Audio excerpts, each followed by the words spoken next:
Again, for the purpose of this lecture, there is a famous monastery cathedral in Europe where the great politicians of the world meet to make decisions for the New World Order. So when they visit there, this is where they will stay and this is where they will deliberate. Now in the garden I found this statue which they have titled David.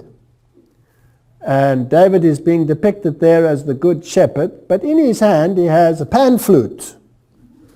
And David never played the pan flute, he played the lyre, the harp at least, the harp. So this is not David, this is the god Pan. And so I realized when I saw this statue, this is the god Pan in his good shepherd form. Now, whenever you show the yin, you must also show the yang. So where in the cathedral will I find his other form, his evil form, to balance him out and make the esoteric Kabbalistic place complete? So I went looking for it, and I searched high and low until I eventually found it. And I found many other things on the relief of the building, and there it is. There he is. You see him? There's the god Pan in his evil form as the goat-footed god. So this is the god Pan. This is the one who they worship. But Pan has a representative on this planet. And that representative also has a general. And that is, according to the Protestant Reformation, none other than the papacy, whom they identified as Antichrist. So let's go to the Pope and see what he wears and how he displays it. Now, Pope Francis has decided that he was going to dispense with the golden cross, and he kept the silver cross, to which he was accustomed, as his papal cross. And it has on it, and you can see it over there, the emblem of the Good Shepherd. Now the question is, because there are the sheep behind it, and there's Juno the dove, which is pagan form of the deity Juno, and is not a symbol of the Holy Spirit. The question then is this Good Shepherd representing Jesus, or is it representing the god Pan? And Pan, of course, is Satan. That's what it is. Now you will see that he has his arms crossed, like this. Now Jesus is never depicted with his arms crossed like this, but the god Osiris is always depicted with his arms crossed. And as we have seen, the cross is a symbol of victory and a new order which will be brought in by the coming Messiah, which is of course the worship of Lucifer, which precedes the coming of Christ. So this God here, by the very nature, is the god Pan. But am I now on speculative ground? So let's go to his predecessor and retired current Pope, who happens to be Pope Benedict. And there he is. And this is his coronation. And he's receiving a mitre. And on his mitre there is a deity displayed. Now I've tried to increase the size, but the quality is not very good. Of course he has the broken cross there with him, symbol of the broken cross, the bent cross, symbol of victory over Christ, of Lucifer, with an emaciated Jesus hanging there. But this deity over here is playing an instrument, and if you look very carefully you might recognize that it is the pan flute. So he has the god Pan right on his head. He's the representative of Satan on this planet. That is what the symbolism says. Whether we like it or not, that might sound incredibly harsh, and I apologize for saying it as bluntly. Now let's go back to another movie which is used as an acronym. They can take snippets of history and turn it around to allegorize their existence. Robin Hood and Little John, the famous Sherwood Forest couple, and the merry robbers who took from the rich and gave to the poor. Now who is more concerned about the poor today than anyone else on this planet? Isn't it the Pope? He's constantly saying we must take from the rich and give to the poor. He's the ultimate Robin Hood. on this planet. Now, in this story, it's even in the form of a statue in England. They've glorified this story. Now, it has an ancient origin, but it has been allegorized by them to meet their needs.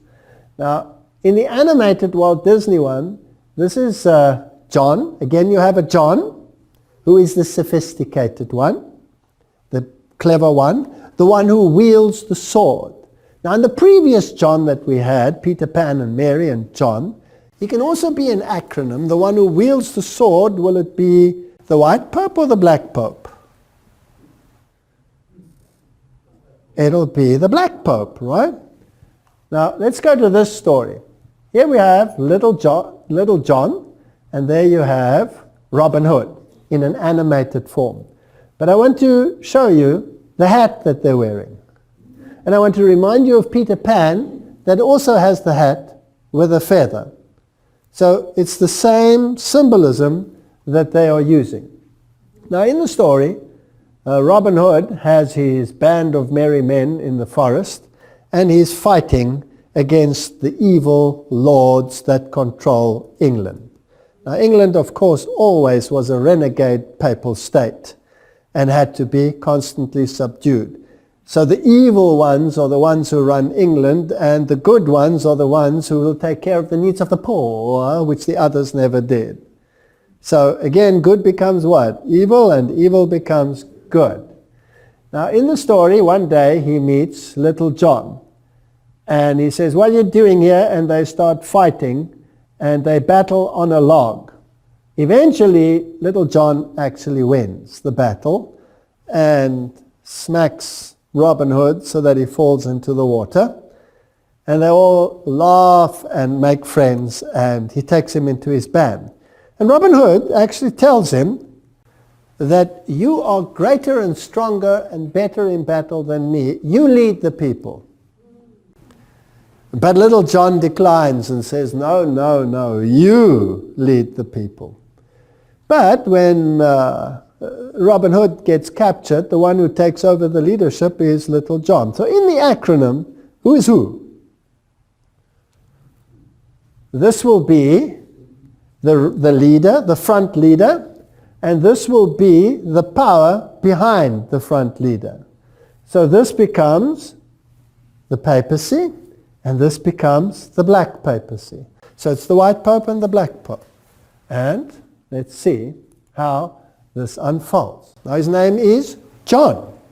Whose name is John? All of them are John, right? All of them are John. John is an acronym.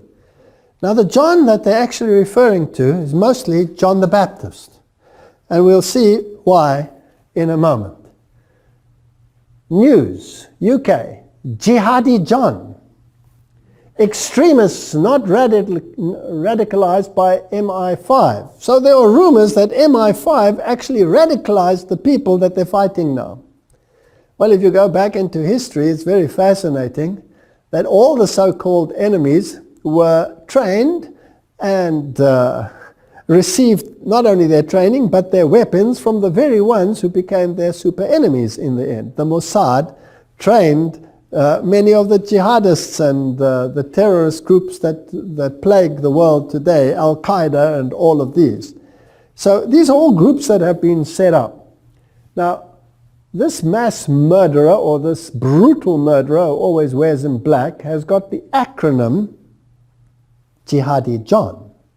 Okay, but that's not his real name. His real name is Muhammad Emwazi, which has nothing to do with John. And then, all over the news, they plastered the image of Jihadi John beheading his victims, in this case, Foley. Now, question. Is this real? Or is this what they want you to believe? Now, all you have to do is go to the web pages and have a look at people who are in the know, in the techno world, and there are literally hordes of web pages which will tell you that this is probably one of the worst Hollywood stunt productions that you can imagine, with analysis and all of this. I don't want to get into too much of a detail, But there are hundreds of skeptics out there who say, this never happened, this is not real. So I wanted to know the various actors, who are they and what happened. Now, according to USA Today, James Foley was educated at the Catholic Jesuit College in Milwaukee. So this is Jesuit involvement again. And if you start reading about the jihadists, you will see Jesuits involved. Jesuits priests disappearing, not reappearing. Jesuits everywhere along the line. Is it possible that they are actually the masterminds training? How does the master strategist work behind the scenes? Doesn't he create the enemies? Doesn't he pull the strings behind the scenes? Doesn't he achieve his objective through Hegelian dialectic? Doesn't he create the enemy which unites humanity? These are questions which I wish to raise. Now, all of these, of course, if they are trained in Jesuit colleges, are also trained in theatrics. And if we have a look at just the political scene and the great leaders of the world, John Paul II, wasn't he a known actor? His counterpart on the other side of the waters was Ronald Reagan. Wasn't he a known actor? Yes, the governor of California, Arnold Schwarzenegger. Is he not a trained actor? So there's a lot of theatrics involved. And whether this ever happened or whether it didn't happen, the world has to be shocked by the beheading. Beheading is probably one of the worst things. Now, if I go to Wikipedia, Jihadi John is also called John the Beatle. Now, the Beatle, John Lennon, was a known Luciferian. And he was controlled by the Jesuits directly. The Beatle group was controlled by the Jesuits. And he said, I sold my soul to Satan. And he's also called Jailer John. Now John is appearing just a little bit too frequently for my liking. And there are pseudonyms associated with a member of Islamic State of Iraq, ISIL, ISIS, and they behead various people. All right, so you have all of these acronyms. Now let's just go a little bit further into this. The Jesuits, Ebola, and beheadings, trying to get the New World Order going. Now, I'm not interested in the quality of this web page. Whether it's a good web page or a bad web page is irrelevant at this point, because people will take it anywhere. But what is true, that black magic Freemasonry has the symbol for the degrees 9 to 11, which depict a decapitated head by a short sword. Let me tell you a little secret. Why would they use the symbol of a beheaded individual? And why is the name John always associated with these organizations? Because John the Baptist is the mega saint of many of the esoteric occult movements. And I'll give you some details as to this. Here is the UK column. So, for instance, June the 24th, John the Baptist's Day, was appointed a Masonic holiday, on which the members were to assemble, perform certain rites, and partake of a common meal. Jews and Freemasons in Europe, etc., Harvard Press, etc. So now we're getting into the nitty-gritty of the matter. The Bunch of Grapes Tavern mentioned in the Poe chapter was called the St. John's Lodge No. 1. Satanist Aleister Crowley, a 33-degree Freemason who influenced the Beatles tremendously, by the way, sometimes used the alias John St. John. So when you attach an alias like John, then it is a signal that there is an occult connection. But none of the usage has anything to do with piety. Aleister Crowley was one of the most evil men on the planet, with the most evil rituals that you can imagine, which should never be spoken of in good places. So in actuality, it is a vicious mockery. What is memorialized is the manner of St. John's death. It is a constant source of celebration and a constant reminder to anti-Masons of what can happen to them. But even deeper, because now they're just thinking on a Masonic level, let's go one deeper on a Jesuitical level. It is a constant reminder of the victory of Satan over Jesus Christ. We saw it in the movie, The Passion of the Christ, where they reverse the issues. So when they behead John the Baptist, it is a symbol of the victory of Lucifer against the followers of Jesus Christ. They're celebrating the beheading. They're not celebrating the saint. Are you with me? Okay. Now, how did Paul die? In the same way. Now, if we go through the names of the popes, there are 23 popes with the name John. 23 with the name John. What are they standing for? Are they standing for John the Baptist or the other John? They don't tell you which one, but it's John the Baptist. And there are 6 popes with the name Paul. And there are 2 popes with the name John Paul. That's a double whammy. Putting both into that name frame. What are they standing for, and whose side are they on? I know I'm on dangerous ground, but I'm sticking my neck out. Let's go further. Joseph Ignace Guillotin was the physician. Dr. Joseph Guillotin was a French physician who proposed on 10 October 1789 the use of a device to carry out the death penalties in France, the guillotine. But what is not known is that he was also a Jesuit. So who is the ultimate beheader on this planet? Jihadi John or the Jesuit order? And what they did in the French Revolution to bring in their new system of government, which we've talked about in the past in Revelation chapter 11, this beast that rises from the bottomless pit with this godless philosophy, will be controlled by people who celebrate victory over Christ by beheading. So to go and be all sanctimonious now and say how evil it is that these people out there are doing this and forgetting the history of where it comes from is sanctimonious to the highest degree. Not that I am propagating beheading anyone. This is the Cathedral of St. John the Divine. It is the largest cathedral, arguably, in the world. It is the Episcopal Cathedral, which is, of course, totally controlled by occultism and Freemasonry, as everybody who has just done the slightest bit of research will find. Now, the very name is a blasphemy, because St. John was never divine.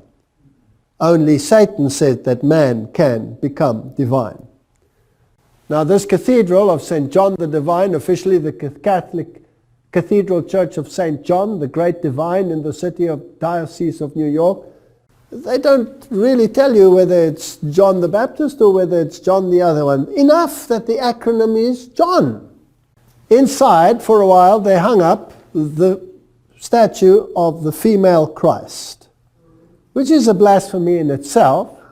And it was sculpted by the granddaughter of Sir Winston Churchill, whose Masonic apron can be seen right there in the British Lodge if you want to go there. This is Masonry. This is Masonry.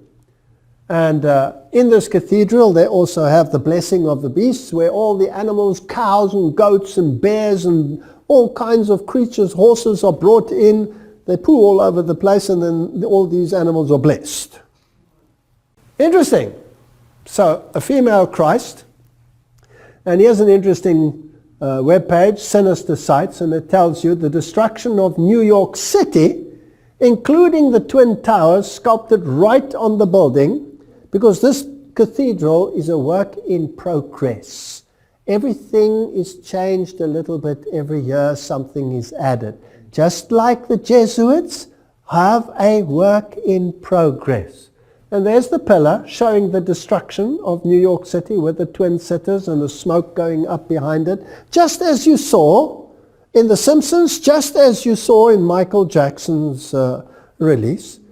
Is there something going on here behind the scenes? But not only that, they also have the Temple of Understanding in this cathedral, which is the United Nations organization which is there to bring about a one world religion, which we saw in the previous lecture has already been accomplished by the signing of the Unity of Religious Agreement. So we are heading towards a mindset that all religions need to come together. Who's the enemy? Who's the enemy? The enemy is the extremist. And the extremist is going to kill us. And the extremist is going to cut our head off. And he's coming to bomb me right here. And he's going to put a smart bomb in this place. And he's going to blow us to smithereens, etc. Fear is the mechanism of herding people into a camp. Now, I'm not interested, let me make this plain, of whether my allegories are right or whether they are wrong, whether they are spot on or whether they are off track. It's not relevant. The question is, where's it leading to? Because they say the ends justifies the means. If the end result is in accordance with what the Bible tells us is going to happen, then I know who's behind it, irrespective of whether I'm right or wrong. Amen. That's the point. So let's have a look and see where it's heading. Former British Foreign Secretary Robin Cook, a very fit man, very active, just suddenly dropped dead on his morning walk. But leave it at that. He said, the truth is, this is now, he's standing in front of number 10 Downing Street, high politician, high position in the establishment. He just got fed up and he said, the truth is there is no Islamic army or terrorist group called Al-Qaeda, and any informed intelligence officer knows this. He said, but there is a propaganda campaign to make the public believe in the presence of an identified entity representing the devil, only in order to drive the TV watcher to accept a unified international leadership for a war against terrorism. The country behind this propaganda is the United States. So he said. And then he died. So there is no Al-Qaeda. Now, any informed person will tell you that Al-Qaeda was created, funded by the powers of be in the United States and elsewhere in the world, united, trained by the very organizations which became their super enemies in the end. It's a front organization. It doesn't exist. What does he say? It doesn't exist. If it has outlived its usefulness, you replace it with another one that doesn't exist. Even though it has a name, ISIS, and even though it is prominent, and even though it apparently chops heads off of trained Jesuits. I don't believe a word of it, personally. There's an agenda.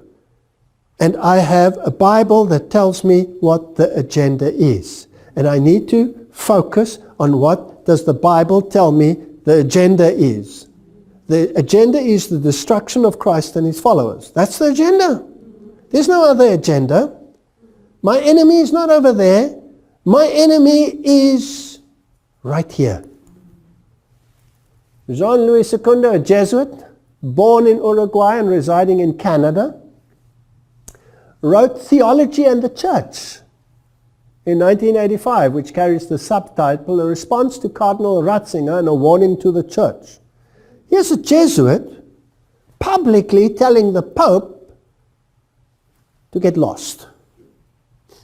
Now, of course, we know that the two are in cahoots, and we know that the one is the general, and he can listen to a command or he can disregard a command, etc., and that there is a tunnel between them and that they chat on a regular basis as to how to plan the Hegelian dialectic. Now, this is what he writes, and I want you to listen carefully to what he says. This is a Jesuit writing. As such, the book is a defense of every Jesuit priest that shoulders a carbine. Now, notice what the Jesuits do. Shoulders a carbine, joins the jungle guerrillas. It makes clear why Jesuits can be ministers with portfolio in Marxist governments.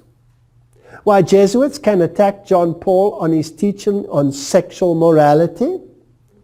So the Pope says, the white Pope says, contraceptives are evil, we mustn't do this, we must have decent relationships. And the other ones will say, hand out condoms, hand out free this, free sex, free that. Hegelian dialectic, we'll see how it works in a moment. Why Jesuits spend their days and their lives solving union problems. Who's behind the unions? One of the means to bring about a time of trouble such as never was. Jesuits. Organizing sugarcane workers, running factories, constructing low-cost housing, help Planned Parenthood Federation of America spread the use of contraceptives, run nationwide hospitals, dispensary networks, organize political demonstrations for this and against that, according to the issues of the day are presented by the teaching authority of the People's Church. These are the actions of the new faith, true to the new theology, according to which the material needs of men must be the prior object of the Church's effort. Not the spreading of the gospel. Who cares about the spreading of the gospel? Let's tread on him. Let's crush him. So, according to this Jesuit, in which lines of work are the Jesuits involved? Every single thing. Every single thing. And if we think they don't exist, it's because they don't want us to believe that they exist. They are everywhere. So, the Pope says, that Francis said, oh, I lament this new legislation that came out in the United States of America. We have to talk about morality. And what is these foot soldiers? What do they do? Here is Cardinal Dolan. He's the new man on the block as the head chief knight of Malta in the United States. He took over from Cardinal Egan, who died. And there he is. And here he says that the cardinal was the most wonderful thing under the sun. And his first official job, here he is, marching through the streets of New York, parade at the first ever gay activist group. So you think the left hand doesn't know what the right hand is doing. They know exactly what they're doing. This is Hegelian dialectic. But what is interesting, there was a backlash. Cardinal Timothy Dolan, Grand Marshal, despite backlash from the faithful Catholics unhappy with the organizers' decision to allow an open homosexual activist group to march the event. But Dolan said, I'm as radiant as the sun. So thanks be to God for the honor and the joy, said Cardinal Dolan on Tuesday morning. Isn't that interesting? Thanks be to God for the honor and the joy. Catholic commentator Michael Voris and his team present at the parade were able to question Dolan on his decision during the press scrum. Your Eminence, do you have anything to say to the loyal Catholics who find what you're doing here a great scandal to the faith? No, come on in. We'd love to have you, Dolan replied. The controversial decision prompted the Catholic League and at least one Catholic school to pull out of the parade, while nearly 5,000 people signed a petition urging Cardinal Dolan to withdraw from the event. He wouldn't. The Cardinal refused to back down. He said, I have no problem with the decision at all. I think the decision is a wise one, etc., etc., etc. So the Catholic Church is well suited to absorb into its ranks those who wish to die in their sins, as well as those who wish to be saved by their works. Anyone is welcome, depending on which camp you want to stand. Now,